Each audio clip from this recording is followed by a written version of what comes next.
A big hello to everyone and welcome to PW Only IAS.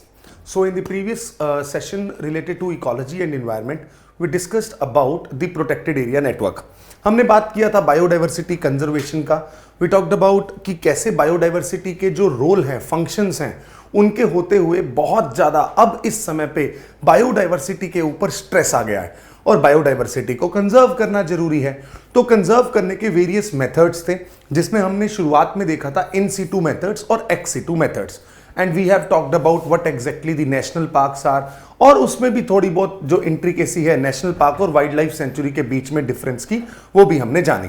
आज की class में हम इन्हीं प्रोटेक्टेड एरियाज नेटवर्क को थोड़ा डिटेल में डिस्कस करने वाले हैं. जब हम बात करते हैं बायोडाइवर्सिटी कंजर्वेशन की, एंड उस कंजर्वेशन में भी स्पेसिफिकली हम अगर देखते हैं कि बायोडाइवर्सिटी कंजर्वेशन के अंदर प्रोटेक्टेड एरिया नेटवर्क जब हम देखते हैं, तो यहां पे भारत के अंदर wildlife protection act of 1972 के तहत कुछ प्रोटेक्टेड एरिया नेटवर्क क्रिएट किए गए. इन्हीं प्रोटेक्टेड एरिया नेटवर्क को हम इन सीटू कंजर्वेशन के नाम से जानते हैं. आप सब लोग national park, wild life sanctuaries के बारे में सुने होंगे, वो सब इन्हीं का पार्ट बनते हैं. जब बायोडाइवर्सिटी कंजर्वेशन की बात आती है, तब यहां पे दो चीजें हमें ध्यान में रखनी है. एक बायोडाइवर्सिटी कंजर्वेशन का प्रोस्पेक्ट है जो कि नेशनल लेवल पे हम देखते हैं, और दूसरा प्रोस्पेक्ट जो हमें दिखाई देता है that is at the global level, वो हमें दिखाई देता है ग्लोबल लेवल पे. जब हम नेशनल लेवल पे देखते हैं तो यहां पे हमें इन सीटू कंजर्वेशन की ही मैं बात कर रहा हूं, यहां पे हमें पढ़ना पड़ता है प्रोटेक्टेड एरिया नेटवर्क को, प्रोटेक्टेड एरिया नेटवर्क को, और उसके साथ साथ हम कुछ और प्रोस्पेक्ट्स भी यहां पे देखेंगे, जैसे कि मरीन प्रोटेक्टेड एरियाज क्या होते हैं, है ना, उन सब चीजों को भी हम जानने की कोशिश करेंगे. जबकि ग्लोबल लेवल पे जब हम देखते हैं तो in the previous class also I talked about one major aspect that was in relation to man and biosphere programme. जो मैन एंड बायोस्फीयर प्रोग्राम है, जिसे MAB के नाम से मैंने आपको बताया था, which is the programme of UNESCO. इसके तहत बायोस्फीयर रिजर्व की संज्ञा आती है. बायोस्फीयर रिजर्व्स इसके थ्रू आते हैं, और ये भी बायोडाइवर्सिटी कंजर्वेशन का एक बहुत अच्छा प्रोस्पेक्ट हमें बताते हैं. सो हम अभी इस लेक्चर के माध्यम से पहले प्रोटेक्टेड एरिया नेटवर्क को खत्म करेंगे, then we will talk about the global level biosphere reserve, right. अब जब हम प्रोटेक्टेड एरिया नेटवर्क की बात करते हैं, तो as I have mentioned, this has been established by the wildlife protection act of 1972. और आपने मेरे साथ ये भी जाना था, अगर हम वाइल्ड लाइफ प्रोटेक्शन एक्ट को देखते हैं तो इसका काम क्या है? इसका काम है कि हम वाइल्ड लाइफ के क्राइम को भी रोकें, वाइल्ड लाइफ का कंजर्वेशन भी करें. वाइल्ड लाइफ कंजर्वेशन तो है ही, वाइल्ड लाइफ क्राइम को भी रोकना इसका मेजर प्रोस्पेक्ट है. और उसके साथ साथ ये जो वाइल्ड लाइफ कंजर्वेशन है, सिर्फ इन सीटू तक ही नहीं है, एक्स सीटू तक भी जाती है. यानी कि जो जूलॉजिकल पार्क्स हैं या जो चिड़ियाघर हैं या जू जो हम देखते हैं, उन सबको भी वाइल्ड लाइफ प्रोटेक्शन एक्ट के तहत ही हम क्या करते हैं, मैनेज करने की कोशिश करते हैं. अब इस wildlife protection act of 1972 के तहत सबसे पहले we see the development of national parks. सबसे पहले हम देखते हैं नेशनल पार्क्स को, फिर हम देखते हैं वाइल्ड लाइफ सेंचुरीज को. Wild life sanctuaries, national parks और वाइल्ड लाइफ सेंचुरीज जो हैं, ये wild life protection act of 1972 जब ओरिजिनली आया, तब उसके तहत इनको क्या किया गया, इनको बनाया गया. उसके बाद इसके अंदर अमेंडमेंट करके दो और एस्पेक्ट जोड़े गए. One we call as community reserve and second we call as conservation reserve. Second हम क्या जानते हैं, कंजर्वेशन रिजर्व के नाम से जानते हैं. कंजर्वेशन रिजर्व और कम्युनिटी रिजर्व, ठीक है, ये चार चीजें हैं. अब हमें सबसे पहले इस क्लास में जानना है नेशनल पार्क और वाइल्ड लाइफ सेंचुरी के अंदर क्या होता है और इनको कैसे नोटिफाई किया जाता है, उसका प्रोसेस आखिर क्या है. That is something we need to know, ठीक है. Ministry of environment, forest and climate change के अकॉर्डिंग नेशनल पार्क एक ऐसा एरिया है या वाइल्ड लाइफ सेंचुरी एक ऐसा एरिया है जिसे सेंटर और स्टेट गवर्नमेंट दोनों नोटिफाई कर सकते हैं. अगर सेंटर या स्टेट को ऐसा लगता है कि एक ऐसा एरिया जिसकी इकोलॉजिकल इंपॉर्टेंस है in terms of flora, in terms of fauna या in terms of the geomorphological area of that region, and वो रीजन को प्रोटेक्ट किया जाना चाहिए ताकि हम वाइल्ड लाइफ को वहां पे कंजर्व कर सकें, तो उसे सेंट्रल गवर्नमेंट या स्टेट गवर्नमेंट नोटिफाई करके नेशनल पार्क या वाइल्ड लाइफ सेंचुरी का दर्जा दे सकती है। इनके बीच में क्या डिफरेंस है वो हम देखेंगे।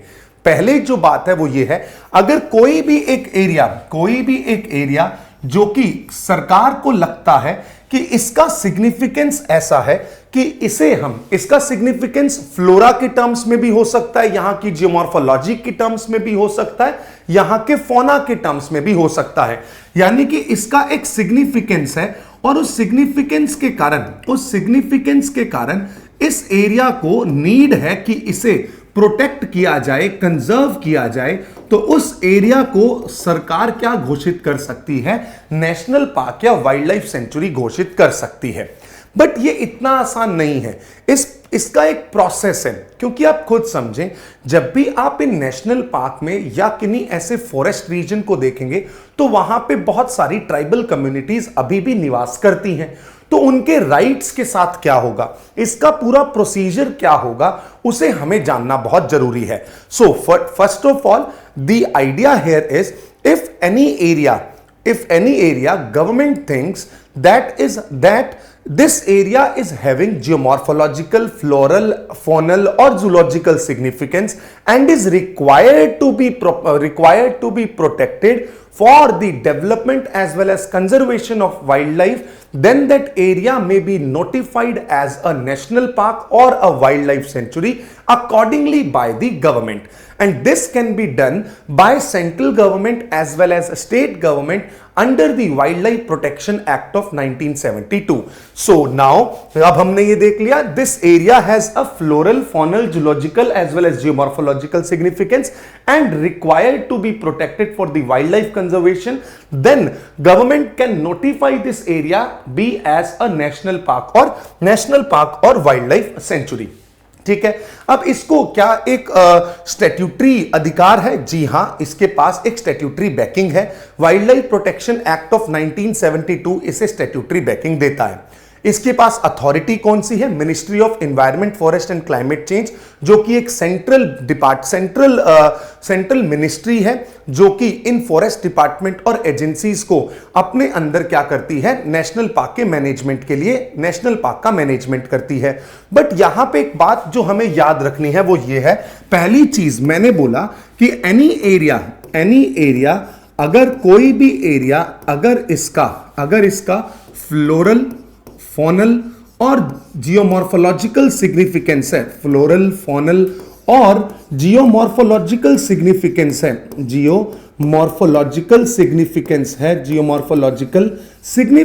है, तो इस एरिया को एंड सिग्निफिकेंस है, और this area needs to be protected, और इस एरिया को किस चीज की रिक्वायरमेंट है? प्रोटेक्शन की रिक्वायरमेंट है फॉर वाइल्ड लाइफ कंजर्वेशन।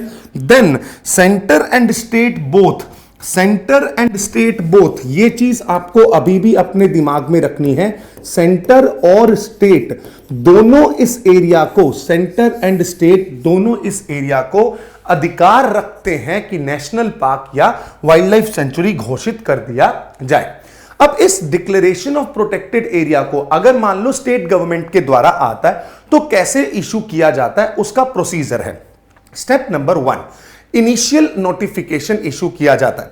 अगर स्टेट गवर्नमेंट इसको नोटिफाई कर रही है तो state government has the authority to announce the intention. सबसे पहले वो अपना इंटेंशन शो करते हैं कि हम इस एरिया को wild life sanctuary, national park घोषित करना चाहते हैं, क्योंकि इसका एक significant ecological, floral, faunal, zoological और जियोमॉर्फोलॉजिकल सिग्निफिकेंस है। ये उसका एक इनिशियल नोटिफिकेशन होता है। इनिशियल नोटिफिकेशन के अंदर गवर्नमेंट सिर्फ अपना क्या शो करती है? इंटेंट शो करती है कि हम किसी एरिया को क्या बनाना चाहते हैं, हम किसी एक एरिया को नेशनल पार्क घोषित करना चाहते हैं। फिर उसका आता है एक फाइनल नोटिफिकेशन। इनिशियल नोटिफिकेशन के बाद upon the expiration of the claim period. अब ये क्या है? क्लेम पीरियड का मतलब ये होता है कि अगर मान लीजिए कोई वहां पे रह रहा है तो उसे अपने राइट्स का भी तो उसको जो वो वहां पे रह रहा है उसके भी तो राइट्स हैं, उन राइट्स को भी सेटल किया जाना चाहिए। वो क्लेम का एक पीरियड है, स्टेट गवर्नमेंट क्या करती है, फिर उसके बाद उन राइट्स को सेटल करने के बाद जो डिफाइन करती है, किसको, बाउंड्रीज को डिफाइन करती है और ऑफिशियली उस एरिया को क्या कर देती है, डेजिग्नेट कर देती है, या तो एक वाइल्ड लाइफ सेंचुरी या एक national park from the specific period of that notification. ठीक है, अब यहां पे जो कहानी है वो ये है कि जब सेंट्रल गवर्नमेंट करती तब क्या होगा, जब भी कोई सेंट्रल गवर्नमेंट ने किसी एरिया को नोटिफाई करना है for the preservation of the wild life, तो वो भी पहले इनिशियली अपना क्या शो करेगी, इंटेंट शो करेगी। ठीक है, अगर सेंटर ने डिटरमाइन कर लिया कि हां जी ये होगा, तो वो सबसे पहला क्या करेगा, वो एक ऑफिशियल नोटिफिकेशन निकालेगा। उस नोटिफिकेशन के थ्रू सेंटर भी क्या कर देगा, इसको एक नोटिफाई करके नेशनल पार्क बना सकता है। बाउंड्रीज जो हैं, अब देखें, the notification must precisely outline. National park के साथ ये सबसे इंपॉर्टेंट बात यह है कि उसके अंदर जो बाउंड्रीज हैं वो प्रिसाइजली आउटलाइन की होती है कि ये पर्टिकुलर डेजिग्नेटेड एरिया है, ये नेशनल पार्क होगा, इतना एरिया इसके अंदर आएगा। स्टेट गवर्नमेंट जो है वो इन बाउंड्रीज को चेंज नहीं कर सकती without the approval of national board of wild life. ये भी मैंने आपको पिछली क्लास में बताया था, NBWL की परमिशन के बिना इस बाउंड्री को चेंज नहीं किया जा सकता किसी भी हाल में। और NBWL को हेड कौन करते हैं, NBWL को हेड करते हैं honourable prime minister. And more over NBWL किस अथॉरिटी के थ्रू आया, this has come through the wildlife protection act of 1972। ये 1972 के एक्ट के थ्रू एस्टेब्लिश किया गया। इसके बाद अगर यहां पे कोई टेरिटोरियल वाटर इन्वॉल्व होता है, तो अगर मान लो कोई पानी आ गया, टेरिटोरियल वाटर का इन्वॉल्वमेंट है, तो चीफ नेवल हाइड्रोग्राफर होता है और उससे क्या करनी होती है, कंसल्टेशन की रिक्वायरमेंट होती है। Simple as that. तो चलिए नेक्स्ट क्या है, ये है सबसे मुश्किल बात। देखिए अभी तक जो हमने देखा, अगर हमें किसी भी नेशनल पार्क को नोटिफाई करना है तो नेशनल पार्क के लिए दो स्टेप आपके सामने हैं।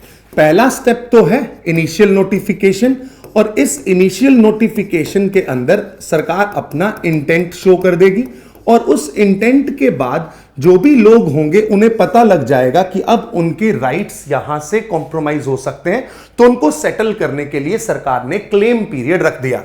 अब जो बीच का टाइम है वो क्या है, क्लेम पीरियड है। इस क्लेम पीरियड के बाद क्या होगा, इस क्लेम पीरियड के बाद फाइनल नोटिफिकेशन इशू होगा। जो फाइनल नोटिफिकेशन होगा, इस फाइनल नोटिफिकेशन के अंदर डेफिनेटली बाउंड्रीज जो हैं वो प्रिसाइजली आउटलाइन होंगी। बाउंड्रीज जो हैं वो आउटलाइन कर दी जाएंगी और उसके साथ साथ डेट बता दी जाएगी कि किस डेट से ये नेशनल पार्क होगा।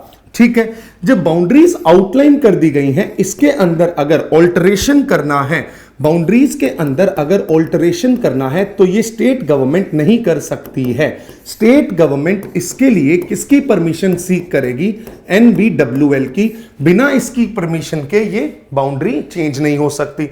उसके बाद अगर यहां पे कोई टेरिटोरियल वाटर आ जाता है, तो इसके लिए भी टेरिटोरियल वाटर आ जाता है, तो इसके लिए हमें चीफ नेवल हाइड्रोग्राफर की परमिशन और कंसल्टेशन का रिक्वायरमेंट होता है। ये तो एक बात है, बट ये जो क्लेम पीरियड है, यहां पे सबसे मुश्किल कहानी क्या है, सेटलमेंट ऑफ द राइट्स। यहां पे सबसे मुश्किल बात क्या है, सेटलमेंट ऑफ द राइट्स। अब ये राइट्स कैसे सेटल होंगे वो देखते हैं।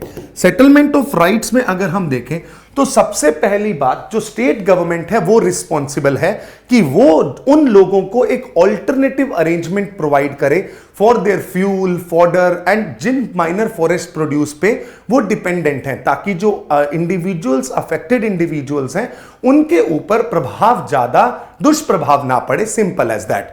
सो स्टेट गवर्नमेंट की रिस्पॉन्सिबिलिटी है। अगर हम थोड़ा और डिटेल में बात करें तो ये जो जिस पेपर की तैयारी कर रहे हैं उसमें आपका जो सबसे बड़ा रोल होने वाला है वो ये होगा कि कलेक्टर जो होता है वो अपॉइंट किया जाता है, वो इन्वेस्टिगेट करता है, वो डिटरमाइन करता है कि किन इंडिविजुअल्स के क्या राइट है जिनको उन्हें प्रोवाइड किया जाना चाहिए before the notification of wildlife sanctuary और a national park. Right, I hope आप सब लोग जब ऐसी पोजीशन पे आएंगे इस माध्यम से तो डेफिनेटली आप इस चीज को अप्लाई करने की कोशिश करेंगे और रैशनली बहुत अच्छे से चीजों को सोचेंगे कि हां, अगर कोई एरिया नेशनल पार्क घोषित किया जा रहा है तो वहां के लोग जिन फॉरेस्ट के ऊपर अपने माइनर फॉरेस्ट प्रोड्यूस के लिए, फूड के लिए, फोडर के लिए, फ्यूल के लिए डिपेंडेंट हैं, उनके राइट्स उन्हें उचित तरीके से प्रोवाइड किए जाएं।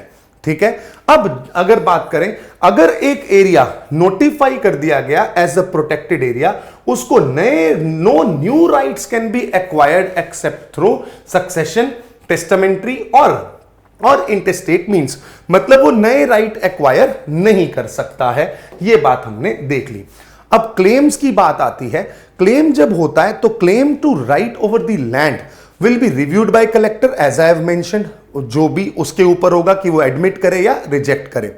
If a claim is admitted और कलेक्टर ने एडमिट कर लिया, वहां पे वो कुछ ऐसी land, if a claim is admitted the collector may exclude the land from the centuries limits, acquire the land or rights or allow the continuation of existing rights with consultation from the chief wildlife warden। वो सारी कहानी किसके हाथ में आ जाती है? Collector के हाथ में आ जाती है कि वो उनको राइट उस वाइल्ड लाइफ सेंचुरी के अंदर दे या उनके राइट्स जो एग्जिस्टिंग राइट्स चल रहे हैं उनके कंटिन्यूएशन में रखे या उन एग्जिस्टिंग राइट्स का टर्मिनेशन कर दे। इन सबके लिए वो किससे संपर्क करेगा? चीफ वाइल्ड लाइफ वार्डन से करेगा। Simple as that. अब आती है, चलो ठीक है, आपने एक एरिया बना लिया जिसको नेशनल पार्क बोला, आपके जो राइट्स थे उन राइट्स को सेटल करने के लिए डेजिग्नेटेड अथॉरिटी कलेक्टर आ गई, कलेक्टर ने चीफ वाइल्ड लाइफ वार्डन के साथ मिलकर बढ़िया आपके राइट सेटल भी कर दिए, क्लेम पूरा हो गया। अब इसके अंदर एंट्री कौन करेगा, क्या होगा, कैसे होगा, उसका एग्जीक्यूशन कौन करता है? कोई भी एरिया जब वाइल्ड लाइफ सेंचुरी या नेशनल पार्क बनाया जाता है तो उसके अंदर कुछ specific individual, restricted to specific individuals और जो पब्लिक सर्वेंट्स हैं, ड्यूटी पे हैं, उन्हीं को यहां पे अंदर जाने का अधिकार होता है। अब ये जो अधिकार हैं वो किसके थ्रू एग्जीक्यूट किए जाते हैं? चीफ वाइल्ड लाइफ वार्डन के थ्रू एग्जीक्यूट किए जाते हैं। यही एक फाइनल अथॉरिटी है जो कि ग्रांट देती है एंट्री के लिए, परमिट प्रोवाइड करने की अथॉरिटी किसके पास है? सिर्फ और सिर्फ चीफ वाइल्ड लाइफ वार्डन के पास। ये बात ध्यान रखना। अभी recently it was in news. Why? Because in the last year the Honorable Chief Minister of Assam entered the Kaziranga National Park after sunset. So there was a furor that whether a chief minister or an executive authority or executive body can enter to the national park after the sunset, because Bharat में night safaris और sunset के बाद national park के अंदर entries नहीं है। तो उसकी परमिशन क्या वो कर सकते हैं एंटर या नहीं कर सकते? तो जवाब है नहीं कर सकते। उसके लिए सिर्फ और सिर्फ एक ही अथॉरिटी है, that is chief wild life warden. That is it, right. इसके बाद आता है रिस्ट्रिक्टेड एक्टिविटीज। नेशनल पार्क के अंदर, नेशनल पार्क्स जो होते हैं उनके अंदर activities are largely prohibited until permitted. इसका मतलब है आप बहुत सारी एक्टिविटीज को यहां पे रिस्ट्रिक्टेड पाएंगे। नेशनल पार्क के अंदर भी एक कोर एरिया होता है, उस कोर एरिया में तो किसी भी तरीके की कोई एक्टिविटी अलाउड नहीं है। जब आप किसी भी नेशनल पार्क के अंदर विजिट भी करते होंगे तो आपको वो पेरिफेरी से घुमा के लाते हैं, कोर एरिया में कभी नहीं लेके जाया जाता है। चाहे वो हंटिंग हो, पोचिंग हो, वाइल्ड लाइफ हो, माइनिंग हो, क्वेरिंग हो, प्लांट कलेक्शन हो, नॉन टिम्बर फॉरेस्ट प्रोड्यूस हो या ग्रेजिंग हो, कल्टीवेशन हो, कुछ भी चीज हो, ये सारी एक्टिविटीज क्या होती हैं? रिस्ट्रिक्टेड एक्टिविटीज होती हैं। किसके अंदर? नेशनल पार्क के अंदर। इसके बाद सस्टेनेबल एक्टिविटीज जैसे कि ecotourism, research and education, forest management, community based conservation, ये भी अलाउड होगा, बट इसके लिए परमिशन किसकी चाहिए? चीफ वाइल्ड लाइफ वार्डन की परमिशन इसके लिए भी चाहिए होगी। किसकी permission? Chief wild life warden की परमिशन इसके लिए भी चाहिए। देन अ वाइल्ड लाइफ सेंचुरी। अब ये तो नेशनल पार्क था। नेशनल पार्क के अंदर मैंने बता दिया, एक चीज बता देता हूं, थोड़ा ध्यान से समझना। नेशनल पार्क जो है इसकी बाउंड्रीज जो हैं वो कंप्लीट बाउंड्रीज एकदम बहुत ही वेल डिफाइंड होती हैं। बाउंड्रीज जो है वो वेल डिफाइंड है। दूसरी बात, नेशनल पार्क के अंदर एक्टिविटीज जो हैं वो लार्जली रेस्ट्रिक्टेड हैं। एक्टिविटीज जो हैं वो प्रोहिबिटेड हैं या रेस्ट्रिक्टेड हैं। ठीक है सर, कोई दिक्कत नहीं है। उसके साथ साथ जो कोई भी एक नेशनल पार्क उस एरिया के पूरे वाइल्ड लाइफ कंजर्वेशन के लिए बनाया जाता है। यह मैं इसलिए बता रहा हूं क्योंकि वाइल्ड लाइफ सेंचुरी सिर्फ एक पर्टिकुलर स्पीशी के लिए बनाई जाती है। नेशनल पार्क उस एरिया के पूरे कंप्लीट वाइल्ड लाइफ को प्रोटेक्ट करने के लिए या कंजर्व करने के लिए बनाया जाता है।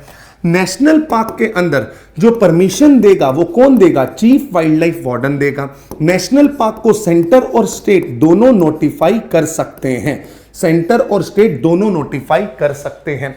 और इनके अंदर जो राइट्स हैं, उन राइट्स जो होते हैं वो सेटल हो जाते हैं। राइट सेटलमेंट का एक मैकेनिज्म है, राइट्स सेटलमेंट का मैकेनिज्म है जो मैंने आपको अभी कंप्लीटली बता दिया है। राइट सेटलमेंट का एक मैकेनिज्म है। और उसमें भी यहां पे अगर कुछ एक्टिविटीज इको टूरिज्म या हम बात करें एजुकेशन एंड रिसर्च पर्पसेस के लिए अगर आपको एंट्री मिलती है तो उसके लिए आपको किसकी परमिशन चाहिए? चीफ वाइल्ड लाइफ वार्डन की परमिशन चाहिए। ठीक है, इनके अंदर भी आप देखेंगे तो क्रिटिकल वाइल्ड लाइफ हैबिटेट होते हैं, जहां पे ऐसा अभी देखा गया है कि क्रिटिकल वाइल्ड लाइफ हैबिटेट एक ऐसा रीजन होगा जो कि जहां बिल्कुल इनवॉयलेट एरिया होगा फ्रॉम द आउटसाइड एक्टिविटीज, जिसको किसी भी तरीके से कुछ भी करके छेड़ा नहीं जा सकता। Grazing, non timber forest produce, उसके साथ साथ अगर आप देखें तो फार्मिंग एक्टिविटीज, हंटिंग, पोचिंग, ये सारी एक्टिविटीज किसी भी एक नेशनल पार्क में रेस्ट्रिक्टेड होती हैं।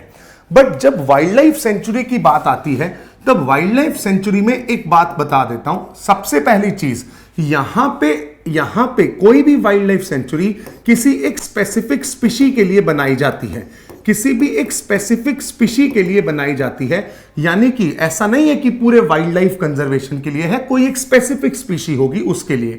दूसरा, इसका जो प्रोटेक्शन का लेवल है, इसके प्रोटेक्शन का जो लेवल है वो कंपैरेटिवली क्या है? कम है। कंपैरेटिवली लेसर है किससे? नेशनल पार्क से। Comparatively lesser than national park. ठीक है, एक वाइल्ड लाइफ सेंचुरी को हम कभी भी अपग्रेड करके क्या बना सकते हैं? नेशनल पार्क बना सकते हैं। बट किसी भी नेशनल पार्क को वाइल्ड लाइफ सेंचुरी नहीं बनाया जाता है। तो चलिए यहां पे देखते हैं, ये भी एक डेजिग्नेटेड एरिया है जो कि जिसका मेजर पर्पस कंजर्वेशन है। Wildlife protection act of 1972 से आता है। भारत में 570 से ज्यादा वाइल्ड लाइफ सेंचुरीज हैं इस समय पे, अगर स्पेसिफिक बात करें तो 573। और जैसे नेशनल पार्क है वैसे ही इसका फ्रेमवर्क है, इसको इस्टेब्लिश करने का, इसको मैनेज करने का। Chief wild life warden, centre और स्टेट दोनों इसको नोटिफाई कर सकते हैं। बट यहां पे आप देखेंगे तो यहां पे flexibility management wild life sanctuaries होती हैं, जहां पे मैनेजमेंट प्लान्स थोड़े फ्लेक्सिबल्स होते हैं, वहां की इकोलॉजिकल और सोशल कॉन्टेक्स्ट के अकॉर्डिंग रखे जाते हैं। डन, उसे हम वाइल्ड लाइफ सेंचुरी के नाम से जानते हैं। यह हो गया वाइल्ड लाइफ सेंचुरी और नेशनल पार्क के बीच का डिफरेंस। अब आता है कम्युनिटी रिजर्व और कंजर्वेशन रिजर्व। देखिए, ये जो दोनों घोषित किए गए वाइल्ड लाइफ नेशनल पार्क और वाइल्ड लाइफ सेंचुरीज, दोनों को आप देखेंगे इनकी सिमिलैरिटी के अंदर wildlife protection act of 1972 से बनाया गया। दूसरा, centre and state both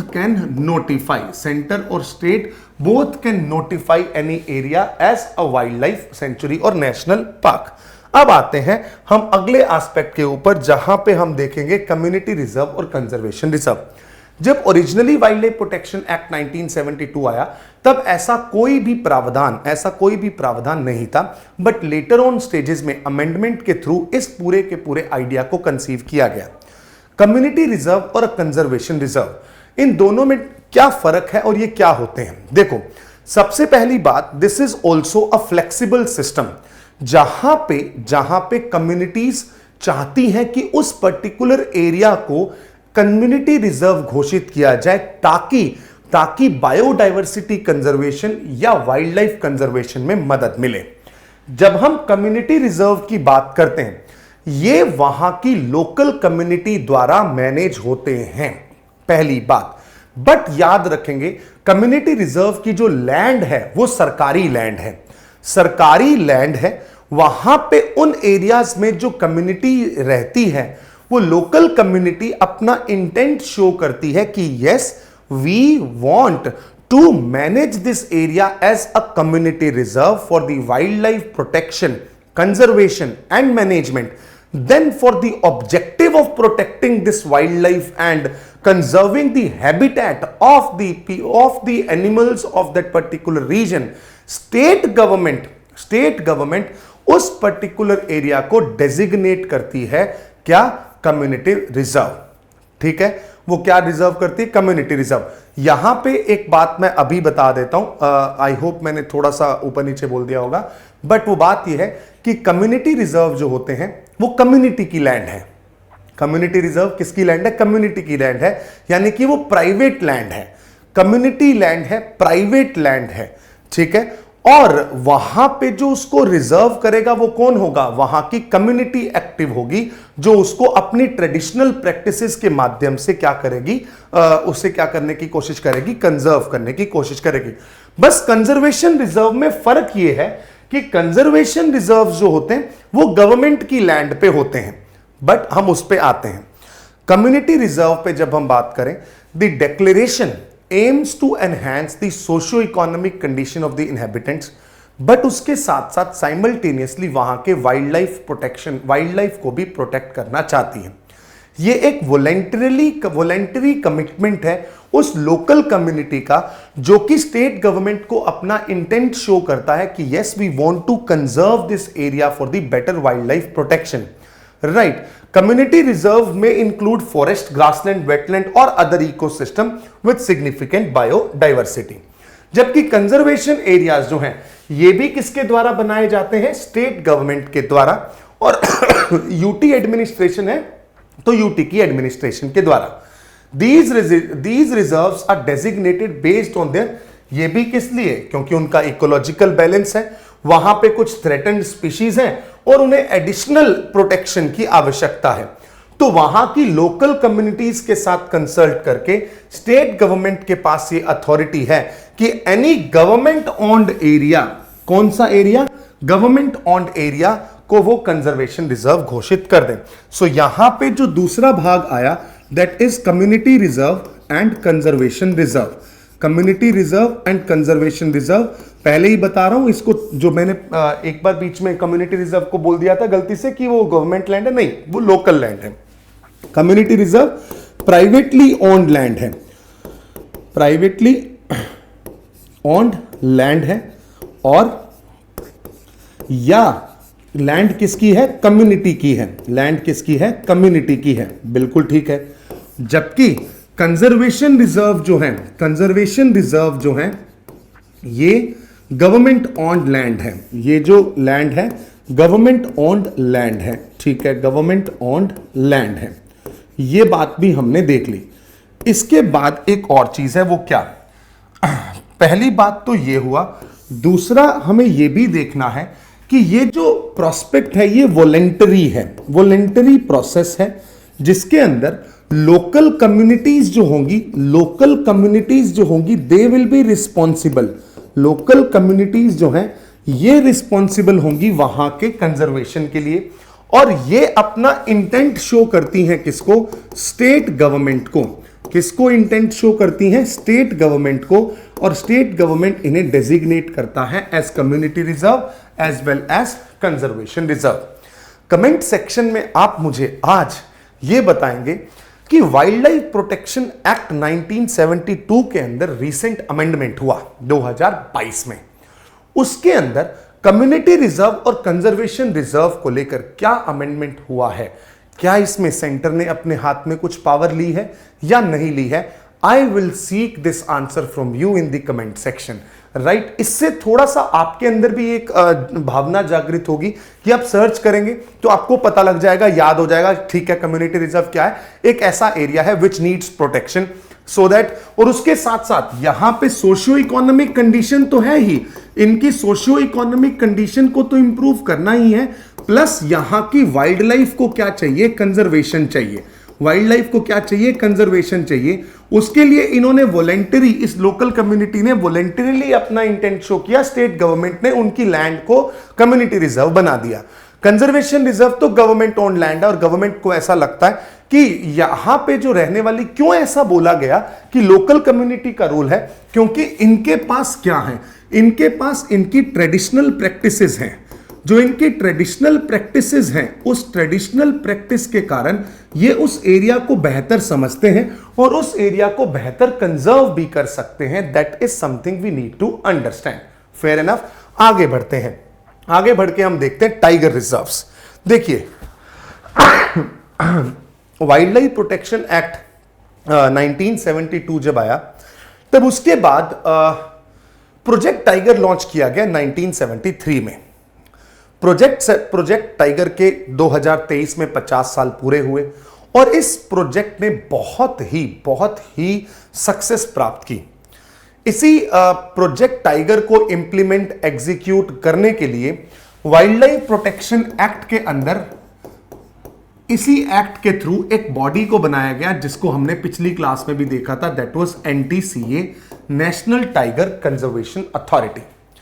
NTCA execution के लिए, इंप्लीमेंटेशन के लिए, प्रोजेक्ट टाइगर के लिए रिस्पॉन्सिबल है।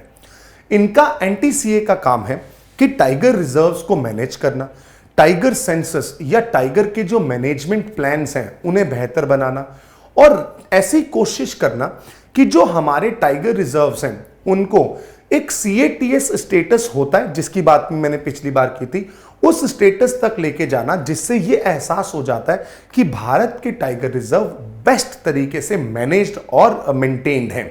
और इसी वजह से 2010 में एक जो ग्लोबल टाइगर इनिशिएटिव है उसकी एक मीटिंग हुई थी सेंट पीटर्सबर्ग में, जिनमें TX2 यानी कि T/2 यानी कि टाइगर की पॉपुलेशन को डबल करने का जो एक टारगेट लिया गया था उसे भारत ने बहुत अच्छे से अचीव भी किया। भारत के कुछ फेमस टाइगर रिजर्व्स की अगर हम बात करें, आप जानते हैं Jim Corbett is very famous. अगर हम उत्तर प्रदेश की बात करते हैं तो दुधवा टाइगर रिजर्व वहां पे आता है।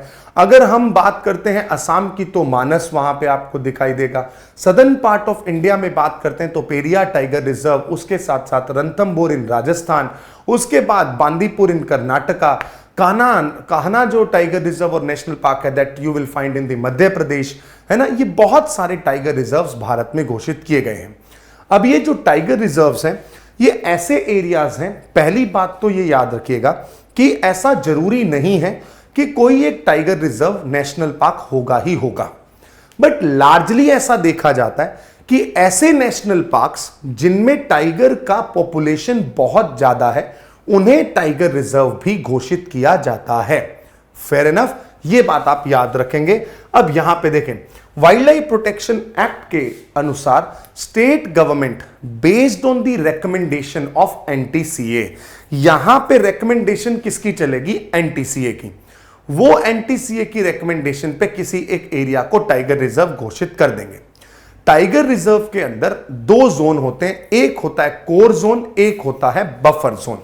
जो कोर जोन है टाइगर रिजर्व का, इस कोर जोन को हम बोलते हैं क्रिटिकल टाइगर हैबिटेट के नाम से। क्रिटिकल टाइगर हैबिटेट यानी कि ये तो ऐसा एरिया है जो कि किसी भी तरीके से इनवायलेट होगा with the human intervention. Human intervention यहां पे बिल्कुल भी नहीं है, किसी भी तरीके का कोई राइट यहां पे प्रोवाइड नहीं किया जाएगा और यह स्टेट गवर्नमेंट के द्वारा नोटिफाई किया जाता है, जिसमें एक एक्सपर्ट कमिटी का कंसल्टेशन होता है। आपने उस टाइगर रिजर्व का एक कोर जोन बना दिया, ठीक है, कोई दिक्कत नहीं है। अब any alteration in the boundary of any tiger reserve requires NTCA recommendation, D notification. अगर आप चाहते हैं कि किसी एक टाइगर रिजर्व को डी नोटिफिकेशन कर दिया जाए, वो तभी पॉसिबल है जब स्टेट गवर्नमेंट कंसल्ट करके NTCA के साथ ये अप्रूवल ले ले और वो पब्लिक इंटरेस्ट में हो। बट उसमें भी NTCA अकेला काम नहीं करेगा, NTCA के साथ साथ NBWL, national board for wild life का भी अप्रूवल रिक्वायर्ड है। ठीक है। सो डी नोटिफिकेशन के लिए ये रिक्वायर्ड है, नोटिफिकेशन के लिए एनटीसीए अकेला ही काफी है। अब अगर 50 साल हो गए हैं भारत के टाइगर रिजर्व को, तो ये आप वहां पे देख सकते हैं।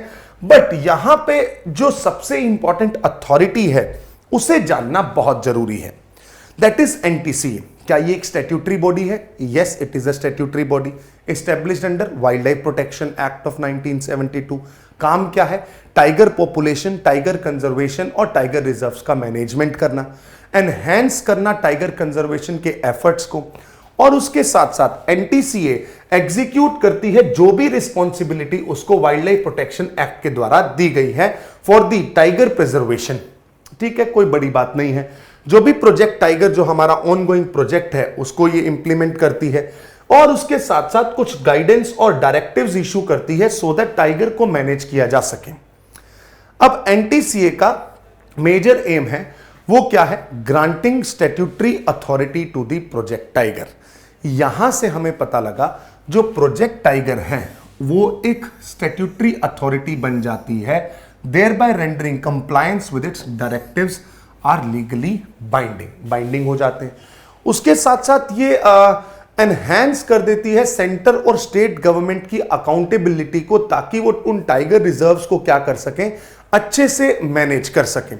और उसके साथ साथ इंस्टीट्यूट करती है एक system of oversight by the parliament. और ऐसे ही कुछ जो वहां के लोकल कम्युनिटीज हैं, उनके क्या कंसर्न है, उनकी क्या लाइवलीहुड की प्रॉब्लम है, उन सबको भी ये एड्रेस करने का काम करती है। यहां पे आती है असली कहानी। अभी तक जो हमने पढ़ा उसको रिवाइज करते हैं।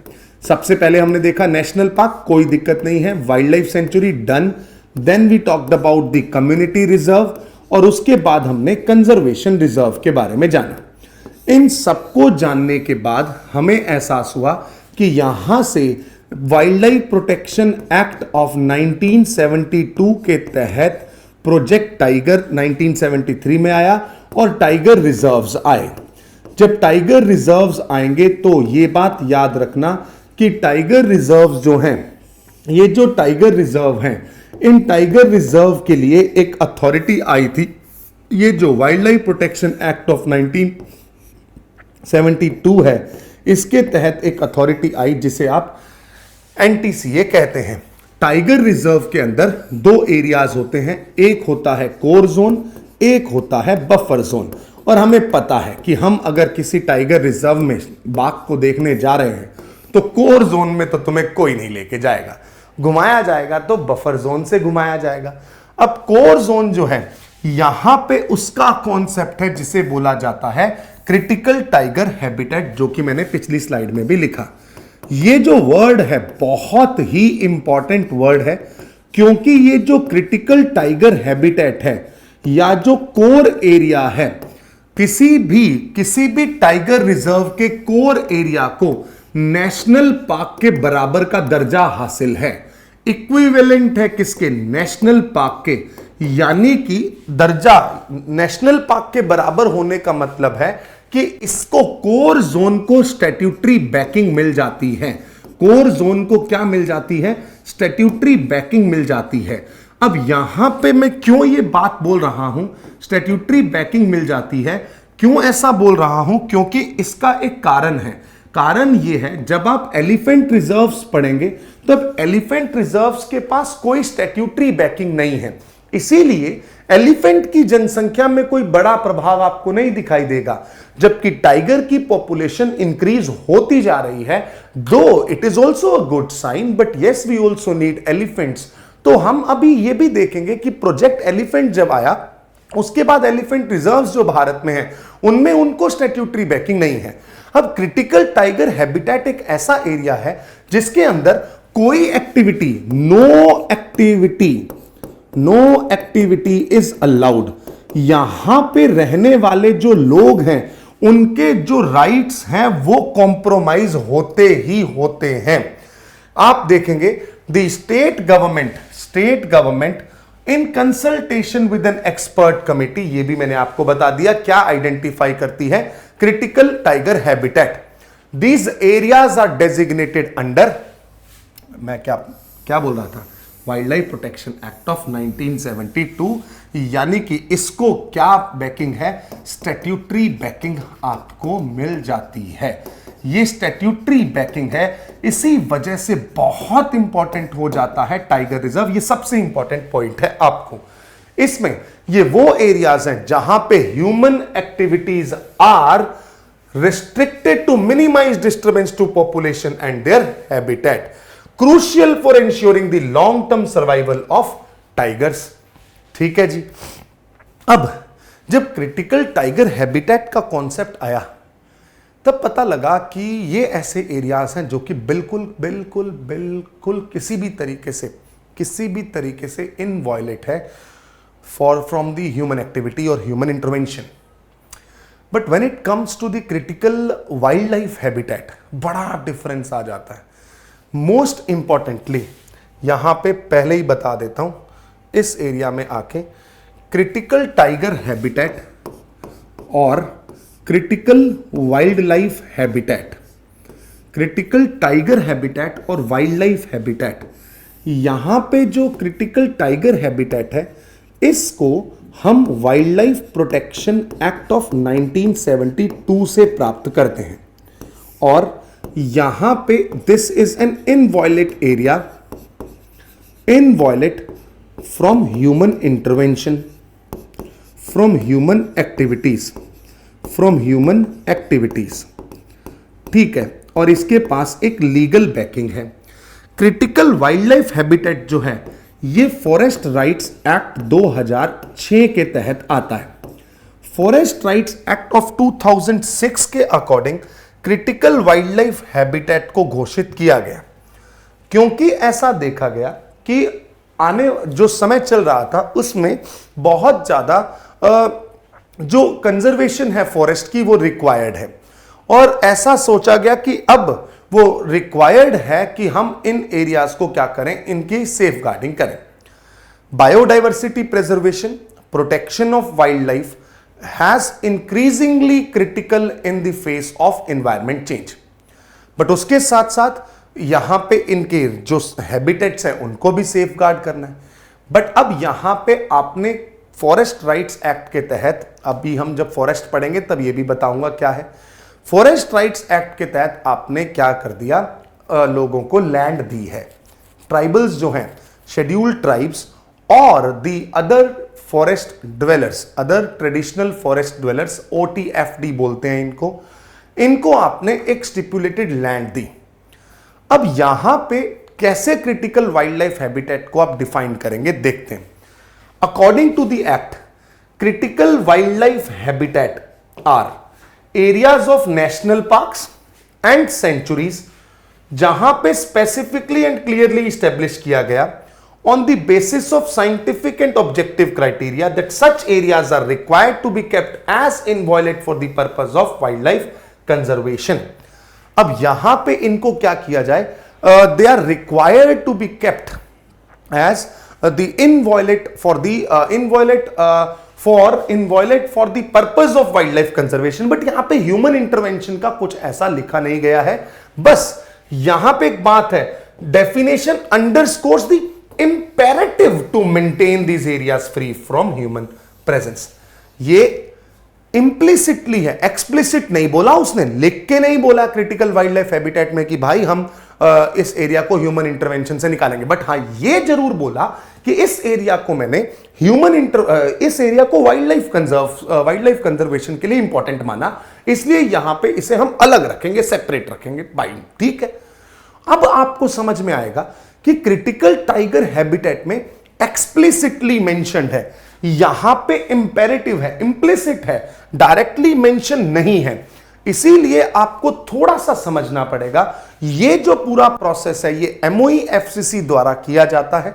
वहां पे आप देखेंगे ये process case by case basis पे ministry which serves as the nodal agency under this act. Balancing conservation and tribal rights, अब यहां पे आप एक जगह तो ट्राइबल्स को राइट्स दे रहे हैं, फॉरेस्ट राइट्स, ऊपर से ये भी कह रहे हैं कि अब नेशनल पार्क का ऐसा एरिया इनको हम चाहते हैं कि क्रिटिकल वाइल्ड लाइफ हैबिटेट बना दें और इनको वाइल्ड लाइफ कंजर्व करें। तो यहां पे ये चीज आ जाती है कि इस एरिया के अंदर this before notification rights of tribals and forest dwellers must be settled, उनके राइट सेटल किए जाएंगे, and scientific evidence must demonstrate, scientific evidence भी दिखाए जाएंगे कि ह्यूमन प्रेजेंस वाइल्ड लाइफ को खराब करेगा। और इसमें सबसे इंपॉर्टेंट कंसेंट किसकी चाहिए? ग्राम सभा की। यहां पे ग्राम सभा की कंसेंट चाहिए होती है। ये फॉरेस्ट राइट्स एक्ट 2006 के तहत आया। यहां पे दिस इज इंपेरेटिवली यहां पे मेंशन है human activities not allowed. Imperative mentioned है कि ह्यूमन इंटरवेंशन अलाउड नहीं है, ह्यूमन इंटरवेंशन अलाउड नहीं है। ऊपर से एक बात और ये भी है, ह्यूमन इंटरवेंशन अलाउड नहीं है, ऊपर से एक बात यहां पे ये भी है कि इसके अंदर क्रिटिकल वाइल्ड लाइफ हैबिटेट के अंदर क्या है कि इसे हम ग्राम सभा के अप्रूवल से ही बना सकते हैं। ग्राम सभा का अप्रूवल रिक्वायर्ड है। क्यों? क्योंकि यहां पे अप्रूवल रिक्वायर्ड है, अप्रूवल चाहिए। क्यों? क्योंकि यहां पे ट्राइबल के राइट्स को क्या करना पड़ेगा? सेटल करना पड़ेगा। This is what the critical wildlife habitat is. ठीक है, ये एक पिविटल रोल प्ले करता है बायोडायवर्सिटी कंजर्वेशन के अंदर। ये हमने सारे एस्पेक्ट देखे, national park, wild life sanctuary, community reserve, conservation reserve, tiger reserve, और टाइगर के कोर एरिया को क्रिटिकल टाइगर हैबिटेट बोलते हैं। और कुछ नेशनल पार्क्स के अंदर हमने देखे क्रिटिकल वाइल्ड लाइफ हैबिटेट जो केस टू केस बेसिस पे बनाए जाएंगे, ग्राम सभा का कंसल्टेशन होगा, राइट सेटल किए जाएंगे। डायरेक्टली मेंशन नहीं है, न्यूज में इसलिए था क्योंकि अभी इन ट्राइबल्स के राइट्स को सेटल किया गया, कॉम्प्रोमाइज किया गया, और ये बता के कि जैसे क्रिटिकल टाइगर हैबिटेट में ह्यूमन इंटरवेंशन बिल्कुल अलाउड नहीं है ना, यहां पे भी नहीं है। फिर लोग सामने आए कि भाई वो तो वाइल्ड लाइफ प्रोटेक्शन एक्ट से चल रहा है, ये चल रहा है फॉरेस्ट राइट्स एक्ट के थ्रू, तो यहां पे तो ग्राम सभा का अप्रूवल चाहिए भाई। जब तक हम नहीं अप्रूव करेंगे नहीं कर सकते। वहां पे आप भले ही मान लो, ठीक है, आपकी बात सही है, आपने लीगल स्टैट्यूटरी ये बात बोल दी, इसलिए सुप्रीम कोर्ट के अंदर इसका अभी एक रिसेंटली केस चल रहा था जहां पे क्रिटिकल टाइगर हैबिटेट और क्रिटिकल वाइल्ड लाइफ हैबिटेट के बीच में बहुत बहस हुई। ठीक है, रिजल्ट अभी अवेटेड है। अब आते हैं ग्लोबल लेवल पे बायोस्फीयर रिजर्व को। बायोस्फीयर रिजर्व क्या है? एक ऐसा एरिया जो कि एक सिग्निफिकेंस रखता है, फॉनल, फ्लोरल, इकोलॉजिकल, और उसके साथ साथ वहां का जूलॉजिकल और जियोमॉर्फोलॉजिकल सिग्निफिकेंस है। बट इन सबको तो हमने प्रोटेक्ट करना ही है, उसके साथ साथ ह्यूमन एक्टिविटीज को भी को एग्जिस्ट करवाना है। That is the idea of biosphere reserve. You know one thing now, the moment you understand about the critical wildlife habitat, तब आपको लगेगा कि यार वाइल्ड लाइफ कंजर्वेशन के नाम पे लोगों के राइट्स जा सकते हैं, है ना। बट फिर बायोस्फीयर रिजर्व कहता है कि नहीं, जो ये लोग हैं, जो ये कम्युनिटीज हैं, they are also responsible for the conservation and protection of these areas. ठीक है, तो इससे एक प्रोग्राम आया यूनेस्को का जिसे मैन एंड बायोस्फीयर प्रोग्राम बोला गया। उस मैन एंड बायोस्फीयर प्रोग्राम के अंदर हमने ये देखा कि यूनेस्को के बायोस्फीयर रिजर्व की संज्ञा, यूनेस्को के बायोस्फीयर रिजर्व का एक नया आयाम डेवलप होता है। ये एक सस्टेनेबल डेवलपमेंट का आयाम है जहां पे ह्यूमन एक्टिविटीज कैन को exist with the wild life, so that उस पूरे इकोलॉजिकल सिस्टम को comprehensively in a consolidated manner protect किया जा सके। ग्लोबल लेवल पे इस प्रोग्राम को इनिशिएट किया गया और हर देश को बोला गया कि वहां के कुछ बायोस्फीयर रिजर्व्स वो बनाएं, और इन बायोस्फीयर रिजर्व का एक स्ट्रक्चर दिया गया। What is the structure of that biosphere reserve? Let's understand. इस स्ट्रक्चर के अंदर आप देख पाएंगे कोई भी एक बायोस्फीयर रिजर्व 3 भागों में बटा होता है। One we call as the core zone, second we call as the buffer zone, and third we call as the transition zone. Core area एक ऐसा एरिया है जो कि एक रेफरेंस एरिया है जहां पे भाई कुछ भी अलाउड नहीं करेंगे। जैसे कि आप देख सकते हैं, central most strictly protected zone है, मोस्ट स्ट्रिक्टली प्रोटेक्टेड जोन है उस बायोस्फीयर रिजर्व का, और it encompass the pristine habitats and ecosystem that are minimally disturbed by human activities. यानी कि यहां पे जो ह्यूमन एक्टिविटीज हैं वो अब बिल्कुल यहां पे डिस्टर्ब हम नहीं, ह्यूमन एक्टिविटी डिस्टर्बेंस क्रिएट नहीं करेगी वाइल्ड लाइफ वगैरह के लिए। अब ये जो है एक रेफरेंस एरिया होता है for scientific research providing essential insights to the natural processes. इसके बाद अगर हम बात करते हैं तो अगला एरिया है that is what we call as buffer zone. Buffer zone एक ट्रांजिशन एरिया है जो कि कोर एरिया को सराउंड करता है, ह्यूमन डोमिनेटेड लैंडस्केप है। यहां पे लैंड यूज प्रैक्टिसेस कर सकते हैं, रिसोर्सेज को मैनेज किया जाता है, सस्टेनेबल इकोनॉमिक एक्टिविटीज को अलाउ किया जाता है, जैसे कि एग्रीकल्चर हो गया या फॉरेस्ट्री हो गया या टूरिज्म हो गया। And certain human activities are permitted as well. Minor forest produce को कलेक्ट करने का एस्पेक्ट यहां पे आपको देखने को मिलेगा। यहां पे आप लोकल कम्युनिटीज के एंगेजमेंट को भी देखते हैं और वो अपने कंजर्वेशन एफर्ट्स के थ्रू यहां पे नेचुरल रिसोर्सेज को प्रोटेक्ट और प्रमोट और सस्टेनेबली यूटिलाइज करने के लिए बात करते हैं। ट्रांजिशन जोन आउटर जोन है, ट्रांजिशन एरिया है, ब्रॉडर रीजन है, सराउंड करता है बफर एरिया को। यहां पे ह्यूमन सेटलमेंट भी है, लोग यहां रहते हैं, एग्रीकल्चरल लैंड भी है, एग्रीकल्चरल एक्टिविटीज भी कर सकते हैं और कुछ industrial sustainable industrial practices are also allowed. अब अगर हम बात करें, while the transition area may experience more intensive human activities compared to the core and buffer zones, efforts are made to promote the sustainable development। वो तो हमेशा ही रहेगा, sustainable development को हमने इंश्योर करना है और सस्टेनेबल प्रैक्टिसेस के थ्रू ही बायोडाइवर्सिटी को कंजर्व करते हुए इन एरिया में ह्यूमन सेटलमेंट और सोशियो इकोनॉमिक एक्टिविटीज को प्रमोट करना है। Simple as that.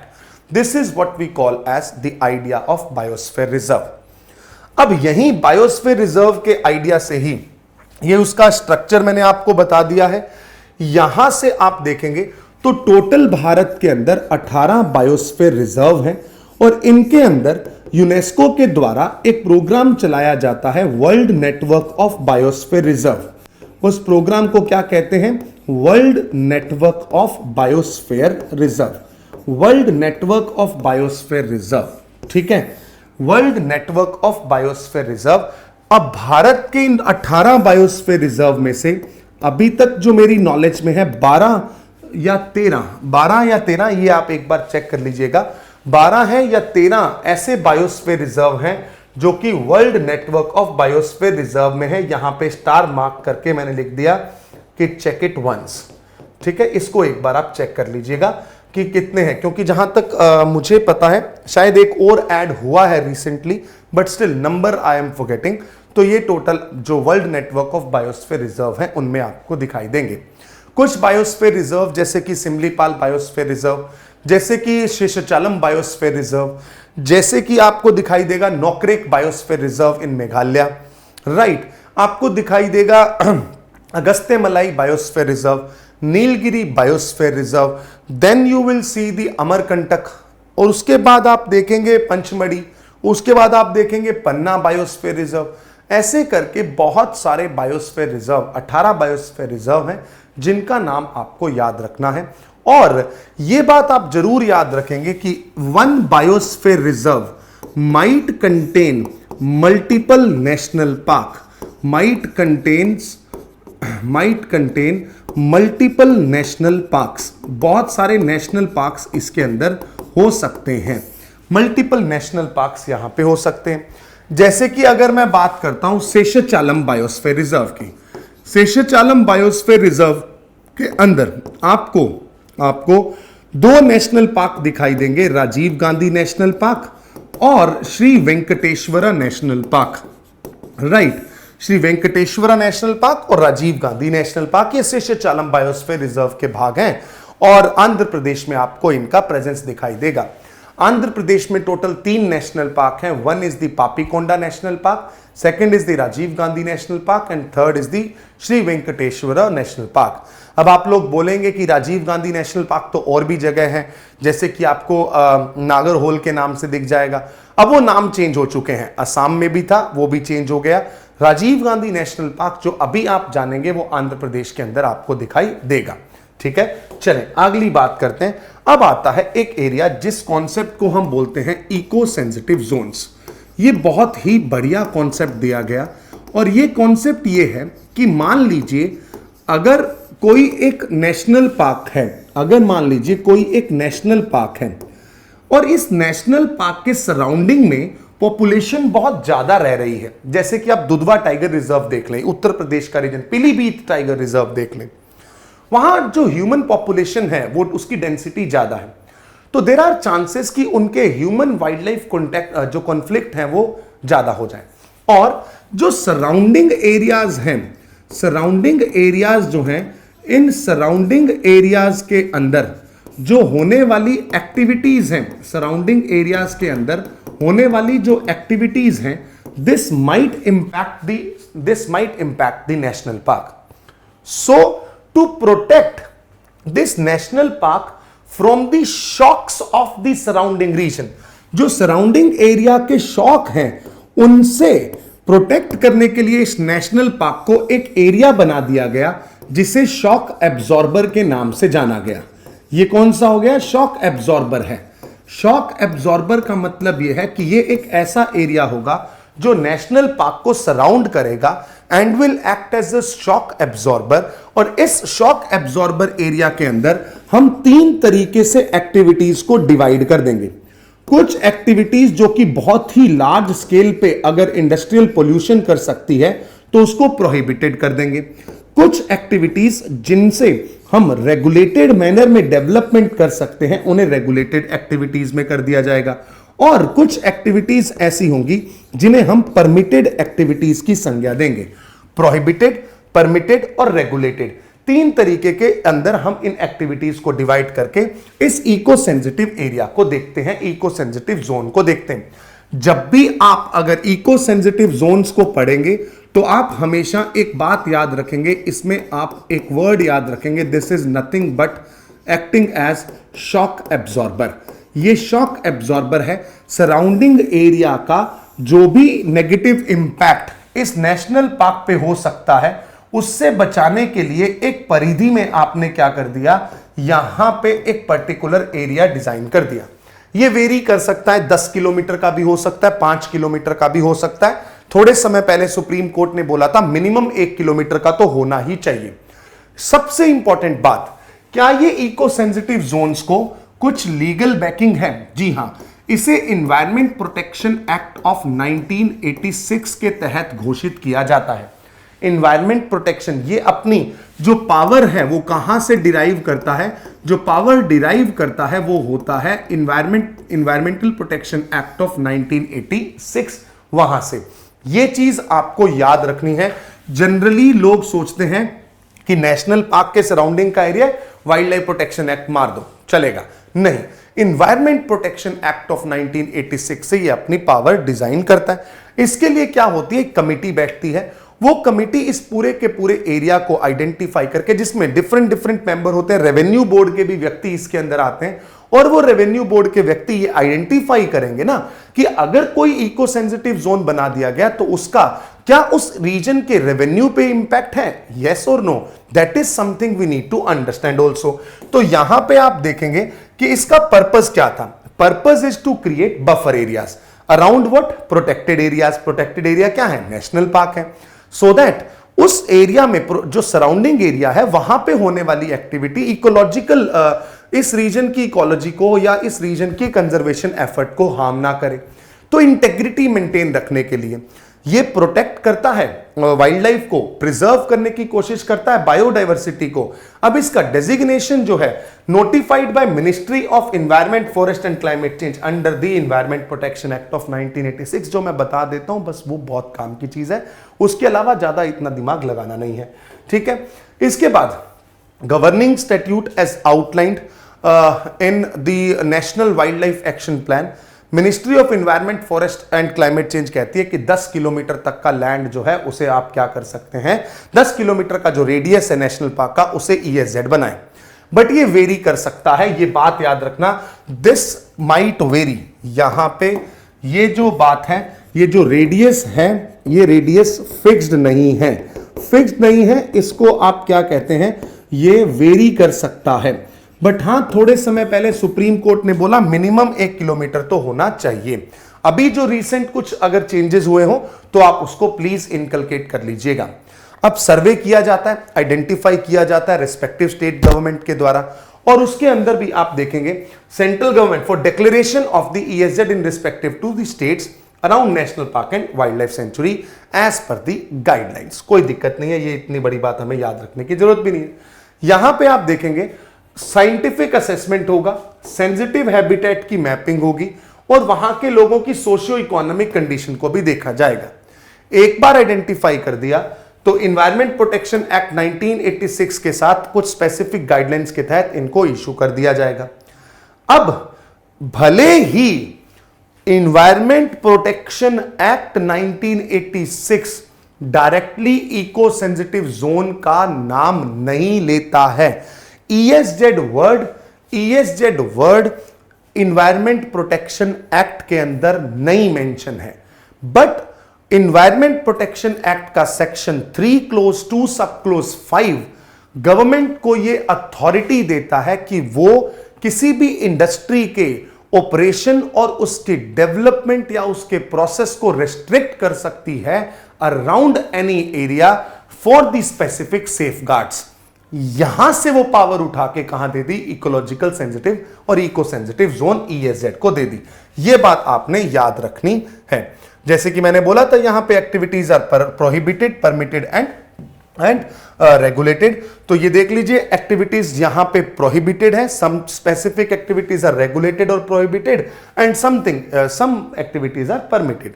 सो वो जो रिस्क नहीं पोज करेंगी उनको आप रेगुलेटेड में डाल देंगे, जो रिस्क रखती हैं, जो इंडस्ट्रियल डेवलपमेंट है उनको आप प्रोहिबिटेड रखोगे, है ना। कि ऐसा नहीं है कि कोई इंडस्ट्री है जो पोल्यूशन क्रिएट कर रही है उसको आपने रेगुलेटेड, ना वो प्रोहिबिट है। रेगुलेटेड में एग्रीकल्चर हो गया या फॉरेस्ट्री लाइक एक्टिविटीज हो गई या कुछ इंफ्रास्ट्रक्चरल डेवलपमेंट हो गया, उसे आप रेगुलेटेड रखते हैं। और कुछ एक्टिविटीज ऐसी हैं जो कि परमिटेड होती हैं, जो भी वहां के लोग रह रहे हैं उनकी जो सस्टेनेबल प्रैक्टिसेस हैं, जो नॉन टिम्बर फॉरेस्ट प्रोड्यूस यानी कि माइनर फॉरेस्ट प्रोड्यूस को क्या करते हैं, एंड NTFP, ये बार बार वर्ड आएगा, नॉन टिम्बर फॉरेस्ट प्रोड्यूस। इसका मतलब होता है रेजिन हो गया, गम हो गया, वैक्स हो गया, हनी हो गया, ये माइनर फॉरेस्ट प्रोड्यूस हैं, लकड़ी नहीं काट रहे हैं। माइनर फॉरेस्ट प्रोड्यूस हैं, लकड़ी नहीं काट रहे हैं, नॉन टिम्बर बेस्ड हैं। जैसे कि मैंने बोला रेजिन, वैक्स, हनी, है ना, गम, ये सारी चीजों का कलेक्शन ये होता है माइनर फॉरेस्ट प्रोड्यूस, ये वहां पे परमिटेड है। This was the ecological sensitive zone. अब आते हैं हम मरीन प्रोटेक्टेड एरियाज के ऊपर, और फिर मरीन प्रोटेक्टेड एरिया के बाद हम देखेंगे वर्ल्ड हेरिटेज साइट। ठीक है, दो चीजें रह गई हैं जिसको हमने अभी देखना है। सबसे पहले marine protected area IUCN define करता है। IUCN के बारे में हमने पिछली क्लास में बात की है, रेड डेटा बुक के बारे में मैंने आपको बताया। किसी भी एरिया को जो कि इंटरटाइडल या सब टाइडल टेरेन है, together with its overlying water and associated flora, fauna, historical and cultural features, जो कि रिजर्व है by the law और other effective means to protect or all of the enclosed environment। इतनी बड़ी बड़ी बात है कि बेसिकली एक ऐसा एरिया होना चाहिए जिसको हम प्रोटेक्ट करना चाहते हैं by the law, बट वहां पे कौन सा पानी क्या है, इंटरटाइडल और सब टाइडल टेरेन है, टेरेस्ट्रियल रीजन नहीं है। इंटरटाइडल मतलब ऐसा रीजन जहां पे high tide low tide line के बीच के अंदर आपको पानी दिखाई देता है, या सब टाइडल जोन, और उसका फ्लोरल, उसका फॉनल, उसका कल्चरल सिग्निफिकेंस है, उसे रिजर्व कर लेना चाहिए। उसको हम क्या कहते हैं, मरीन प्रोटेक्टेड एरिया के नाम से जानते हैं। भारत के अंदर न्यूमरस मरीन प्रोटेक्टेड एरियाज हैं। आपको मरीन प्रोटेक्टेड एरिया दिख जाएगा अंडमान एंड निकोबार के अंदर, गल्फ ऑफ मन्नार के अंदर, ठीक है। उसके साथ साथ aimed at conserving and effectively managing the coastal and marine ecosystem.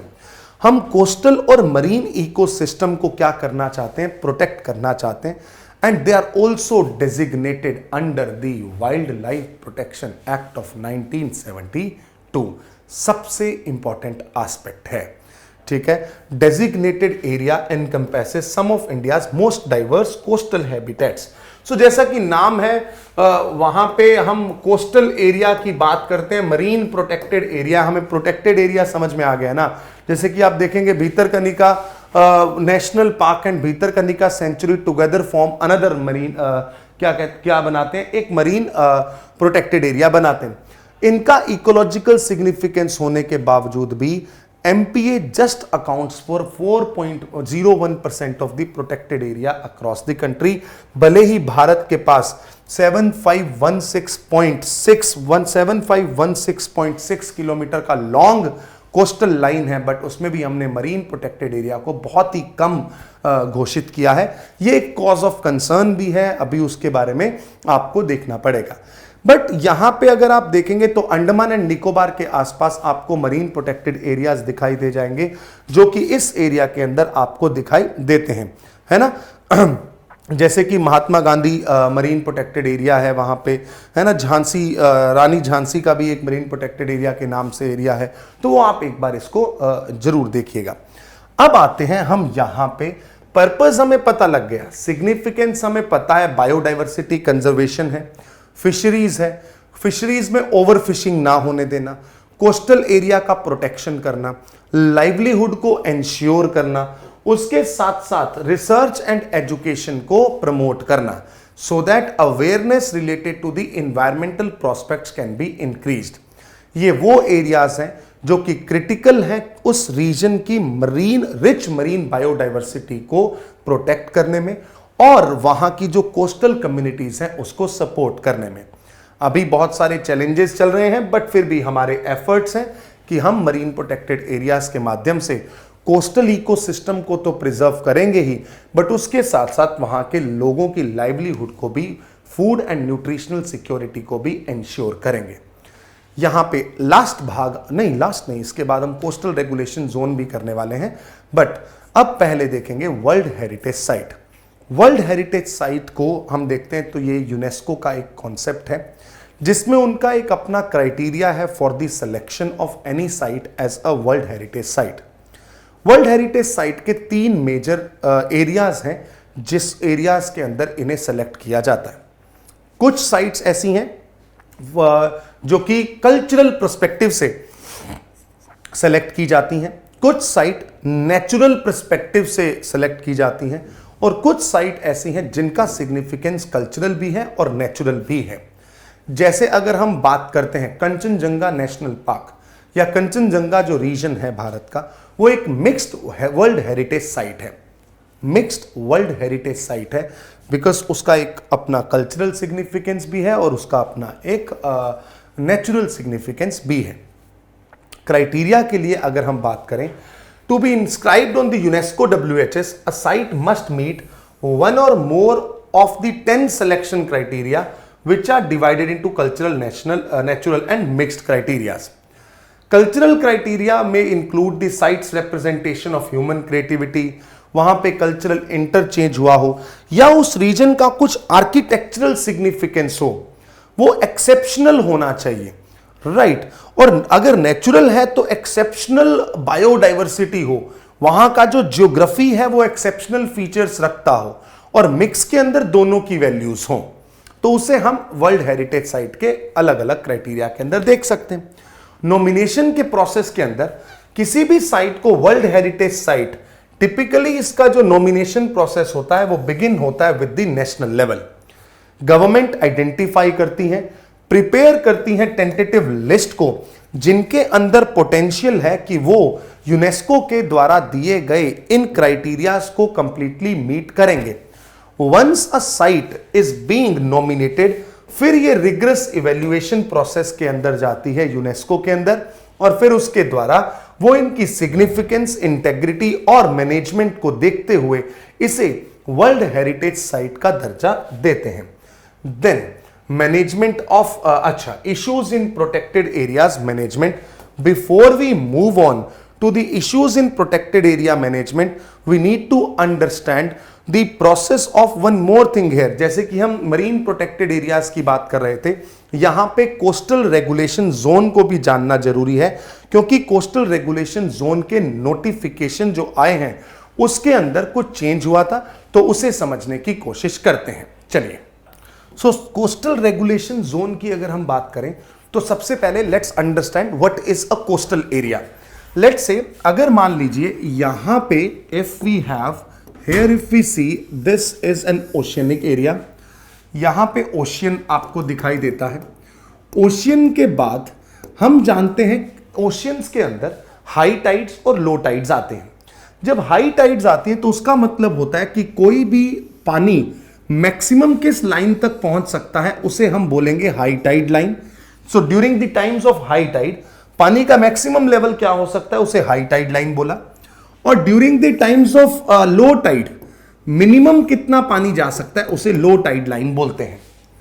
इस हाई टाइड लाइन से आगे अगर हम 500 मीटर के एरिया की बात करें तो इसे कोस्टल एरिया के नाम से जाना जाता है। इसे हम किस एरिया के नाम से जानते हैं, कोस्टल एरिया के नाम से जानते हैं। ठीक है सर, तो मैंने देखा कि हाई टाइड लाइन, ये हाई टाइड लाइन है, इससे आगे 500 मीटर का जो एरिया है उसे मैं टोटल कोस्टल एरिया कहता हूं। अब ये कोस्टल जोन है, this is the coastal zone and this coastal zone must be regulated.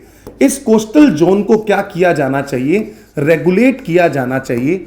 उसके लिए सरकार कुछ नोटिफिकेशन इशू करती है और उस नोटिफिकेशन के माध्यम से इस कोस्टल एरिया के अंदर एक्टिविटीज को रेगुलेट करने की कोशिश करती है। जैसे हमने बोला ना marine protected area, coastal area के अंदर हम सस्टेनेबल चीजें चाहते हैं, वैसे ही कोस्टल जोन के अंदर रेगुलेशन होना जरूरी है एक्टिविटीज का।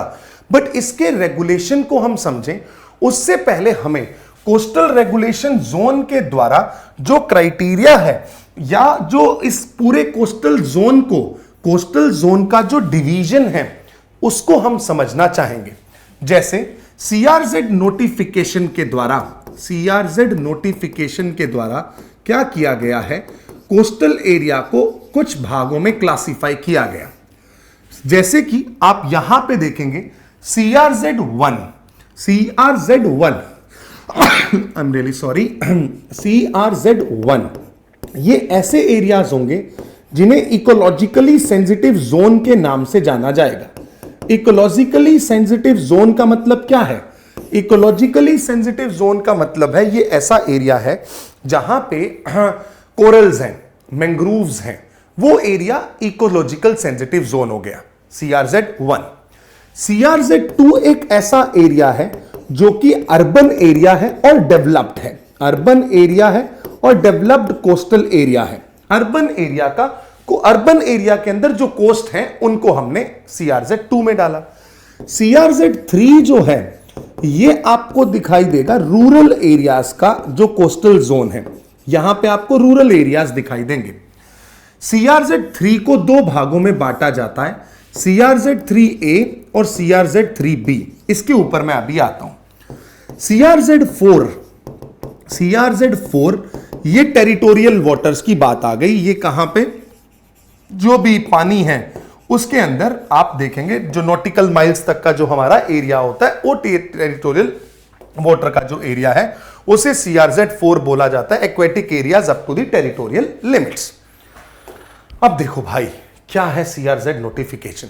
मान लो आपने ये CRZ एरिया यानी कि कोस्टल एरिया को 500 मीटर डिसाइड कर दिया, उसके बाद आपने ये भी देख लिया कि इनके अंदर कौन सी एक्टिविटीज अलाउड होनी चाहिए, कौन सी रेगुलेट करनी चाहिए। इसके लिए अगर आपने नियम बना दिए मेरे दोस्तों, तो मैं ये कहता हूं कि स्टेट गवर्नमेंट के साथ परेशानी होगी, क्योंकि स्टेट गवर्नमेंट कहता है कि अगर मान लो पहले क्या होता था, CRZ नोटिफिकेशन जब आते थे तब उनमें यह बोला जाता था कि इन कोस्टल जोन में चाहे 1, 2, 3, 4 किसी भी कैटेगरी में हो, सेंट्रल गवर्नमेंट से किसी भी तरीके के डेवलपमेंट के लिए सेंट्रल गवर्नमेंट से परमिशन की रिक्वायरमेंट होती थी। तब स्टेट गवर्नमेंट्स कहती थी कि यार हमारा कोस्टल जोन है, हम यहाँ डेवलपमेंट नहीं कर पाते, हमारा टूरिज्म भी खराब होता है और ऊपर से पॉपुलेशन बढ़ती जा रही है, लोगों को घर भी नहीं है लोगों के पास, तो स्लमाइजेशन हो जाएगा। सेंटर ने बोला हमने नोटिफिकेशन के थ्रू क्या करते हैं, CRZ1 और 4 को छोड़ दें। CRZ1 इकोलॉजिकली सेंसिटिव जोन है, 4 टेरिटोरियल वाटर है। सेंटर कहता ये दोनों जो है, इन दोनों में अगर कुछ भी करना होगा तो परमिशन किसकी चलेगी, सेंटर की। और अगर मान लो आपको CRZ2 और 3 में कुछ भी एक्टिविटी करनी है तो इसमें स्टेट की परमिशन, यानी कि जो स्टेट गवर्नमेंट है वो परमिशन देगा अगर कुछ भी एक्टिविटी यहां पे करनी है। एक चेंज कर दिया। दूसरा और सबसे इंपॉर्टेंट चेंज ये बोला कि जब आप यहां पे ऐसे एरियाज देखते हो जो कि मान लो this is your high tide line, ये समुद्र है, यहां पे हाई टाइड लाइन है। हाई टाइड लाइन से ऐसा बोला गया कि जो एरियाज हमारे रूरल एरियाज हैं, basically the rural areas of CRZ3 under CRZ3, इनमें 200 मीटर तक आप किसी भी तरीके का कोई कंस्ट्रक्शन नहीं कर सकते हैं। स्टेट कहते हैं कि भाई हमारे रूरल एरियाज की पॉपुलेशन बढ़ रही है, 200 मीटर तक कंस्ट्रक्शन नहीं कर सकते तो कैसे काम चलेगा, घर कैसे बनाएंगे, रहेंगे कहां? तो बोला गया कि इसको दो भागों में बांट दो, 3A और 3B। जो 3A है ये ऐसा एरिया है जहां पे पॉपुलेशन डेंसिटी 2161 से ज्यादा है। अगर पॉपुलेशन डेंसिटी 2161 से ज्यादा है तो वहां पे मतलब पॉपुलेशन बढ़ गई, उनको 150 मीटर का रिलैक्सेशन दे दिया और बोला कि आप 200 मीटर नहीं, आप 50 मीटर तक नो डेवलपमेंट जोन रखेंगे। नो डेवलपमेंट जोन कब तक होगा? 50 मीटर तक। अगर इनकी पॉपुलेशन डेंसिटी 2161 से कम हुई तो यानी कि 2161 से कम हुई तो इनके लिए 200 मीटर का ही नो डेवलपमेंट जोन होगा। वो आप यहां पे देख सकते हैं, जो यहां पे लिखा हुआ है no development zone would be till the 50 metre. क्यों? क्योंकि इनकी जो पॉपुलेशन डेंसिटी है वो कितनी है? 2161 से ज्यादा है। ऑन दी अदर हैंड जब आप यहां पे 3B की बात करेंगे तो 3B में नजर आएगा, CRZ3B में नजर आएगा कि पॉपुलेशन डेंसिटी 2161 से कम है, तो यहां पे आप नो डेवलपमेंट जोन कितना रखेंगे? कितना रखेंगे? 200 ही रखेंगे। फिर आ जाओ CRZ2 में। जब CRZ2 की बात करते हैं तब ये कहते हैं CRZ2 यानी कि urban coastal area, urban coastal zone है। अर्बन एरिया के अंदर भी तो पॉपुलेशन बढ़ी है, तो पहले क्या होता था, वहां पे फ्लोर स्पेस एरिया की एक लिमिटेशन होती थी, फ्लोर स्पेस इंडेक्स होता था। मतलब कि अगर मान लो मेरे पास 100 मीटर का एक स्पेस है, उसके ऊपर मैं 400 मीटर यानी कि 4 बिल्डिंग ही खड़ी कर सकता हूं, तो मैं कितने फ्लोर बना सकता हूं वो फिक्स थे, लिमिट थी। फ्लोर अपना जो स्पेस है, स्पेस के अकॉर्डिंग जितना आप फ्लोर बना सकते हैं वो क्या था? फिक्स्ड था। बट अब मेरे दोस्तों क्या कर दिया गया? ये फ्लोर स्पेस इंडेक्स के ऊपर लिमिटेशन हटा दिया गया। तो अब आप मुझे कमेंट सेक्शन में फिर बता सकते हैं कि क्या ये जो CRZ नोटिफिकेशन आए, क्या ये अब सेंटर स्टेट को थोड़ी ज्यादा पावर देते हैं कि आप डेवलपमेंट कर सकते हैं कोस्टल जोन में? जी हां, बट इसके नुकसान होंगे। क्यों? क्योंकि साइक्लोन जैसी फ्रीक्वेंसीज इंक्रीज हो रही हैं बिकॉज ऑफ क्लाइमेट चेंज। उस कारण से इन एरिया के ऊपर एक नेगेटिव इंपैक्ट पड़ता है, पड़ सकता है, क्योंकि आपने 50 मीटर का एरिया ही नो डेवलपमेंट जोन छोड़ा और अगर सी लेवल राइज हो गया तो लोग तो निपट जाएंगे। ये एक मेजर प्रॉब्लम यहां पे दिखाई देती है। तो इसी वजह से जब भी हम बात करते हैं तो जो हमारे प्रोटेक्टेड एरियाज हैं उनके अंदर कुछ ना कुछ आपको क्या दिखाई देगा? इश्यूज तो दिखाई देंगे ही देंगे। उन इश्यूज में आप देखें तो सबसे पहला इश्यू आपको दिखाई देता है हैबिटेट लॉस और फ्रेगमेंटेशन का, क्योंकि जैसे जैसे पॉपुलेशन बढ़ती जा रही है जो हैबिटेट है वो कम होता जा रहा है, लैंड का फ्रेगमेंटेशन होता जा रहा है। स्पेसिफिकली आप वेस्टर्न घाट में भी देखेंगे तो लार्ज स्केल पे डिफॉरेस्टेशन है। Illegal activities, wild life crime, poaching बहुत ज्यादा इंक्रीज होती जा रही है, क्योंकि जो वाइल्ड लाइफ प्रोडक्ट्स हैं वो अभी भी आप देखेंगे कि अभी recently there was a series poachers, तो उस सीरीज में भी ये दिखाया गया कि हाथी दांत का, आइवरी का कितना बड़ा ट्रेड है।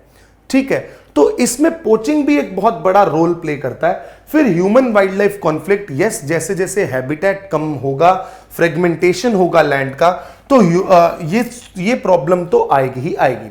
But this problem is more excavated with the impact of climate change. जैसे अगर आप जिम कॉर्बेट नेशनल पार्क देखेंगे तो ये ऐसे एरियाज हैं जो कि एक जहां से रामगंगा रिवर बह रही है, और जैसे जैसे क्लाइमेट चेंज होगा वैसे वैसे ग्लेशियर रिट्रीट करेंगे, नदियों का जो पानी है वो कम होगा। इन एरियाज के अंदर, नेशनल पार्क के अंदर वेजिटेशन के ऊपर एक नेगेटिव इंपैक्ट देखने को मिलेगा। इन एरियाज को प्रोटेक्ट करने के लिए it is required that large scale funding होनी चाहिए, कम्युनिटी इंगेजमेंट तो होना ही चाहिए। बट अगर पैसा नहीं होगा तो आप कैसे इन एरियाज को प्रोटेक्ट कर पाएंगे, कैसे आप एफर्ट लगा पाएंगे कि एंटी पोचिंग एक्टिविटीज की जा सकें, कैसे आप अच्छी इनोवेशन से टाइगर्स की या बाकी सारे जो ऑर्गेनिजम्स हैं उनकी पॉपुलेशन का पता लगा पाएंगे, जिससे आपको पता लगे कि कौन सी स्पीशी थ्रेटेंड है, नियरली थ्रेटेंड है या वल्नरेबल है या एंडेंजर्ड है। तो this is something you need to understand here. और अगर लास्ट इश्यूज के अंदर हम बात करते हैं तो there is a gap in the governance as well as policy. Governance बहुत ही वीक हो जाता है, मल्टीपल लेवल पे गवर्नेंस है और भारत के अंदर इनकंसिस्टेंसीज देखी गई हैं। जैसे कि अगर आप पॉलिसीज की बात करेंगे, अभी recently you have seen the amendment in the wildlife protection act. अब जैसे देखें, हम साइलेंट वैली नेशनल पार्क है केरला में, faced controversy in the 1970s, proposed hydro electric projects, वहां पे हाइड्रो इलेक्ट्रिक प्रोजेक्ट आया जिससे कॉन्फ्लिक्ट हुआ कंजर्वेशन और डेवलपमेंट के बीच में। यह सबसे बड़ा एक नुकसान होता है कि हमें समझ में नहीं आता कि हम कंजर्वेशन को ज्यादा तवज्जो दें या डेवलपमेंट को ज्यादा तवज्जो दें। और इसके वे फॉरवर्ड के रूप में हम सिर्फ एक ही चीज जान सकते हैं, वो ये है कि हम हमारे जो भी मेजर्स हैं उनको इस तरीके से इंक्लूड करें कि जितने भी एस्पेक्ट्स हमें दिखाई देते हैं उन एस्पेक्ट्स के अंदर वी शिल strive for the sustainable development. ये देखो, जो इंडिया का जो डाइवर्सिटी है that is very high, that is what I always say, India is a mega diverse nation, जहां पे आपको बायोस्फीयर रिजर्व्स भी दिखाई देंगे, मरीन प्रोटेक्टेड एरियाज भी होंगे, नेशनल पार्क्स भी हैं, कंजर्वेशन रिजर्व भी हैं, कम्युनिटी रिजर्व्स भी हैं। इन सब एरियाज को कंजर्व करना तो है ही, but simultaneously we need to strive towards development, ensuring the livelihood of the people who are living there. So इन सब चीजों के लिए at this point of time we will be focusing more upon the sustainable development so that जो future generations हैं उनके पास भी similar opportunities हों इन resources को इस्तेमाल करने की। I hope you liked it. Thank you so much. See you again. Bye bye guys.